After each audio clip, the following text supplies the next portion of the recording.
Welcome back to another quick guide today. We'll walk you through how to set up scheduled text messages on iPhone. Here are the steps to set up scheduled text messages on your iPhone. First is to open the Shortcuts app. Tap the Automation tab at the bottom of the screen. Tap the plus button. Scroll down and select Time of Day. Choose the exact time you want the message to be sent. Select whether to repeat the message, for example, is daily, weekly, or monthly. Then tap Next. Tap New Blank Automation.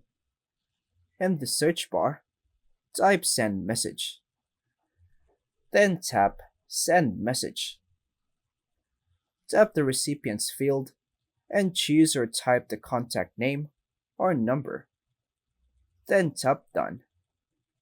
Tap the message field and type the message you want to send.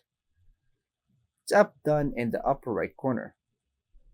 Tap on the newly created automation. Set automation to run immediately so it sends automatically. Tap Done. Your iPhone will now automatically send that text message at the scheduled time. And that's all for now, folks. Thanks for watching.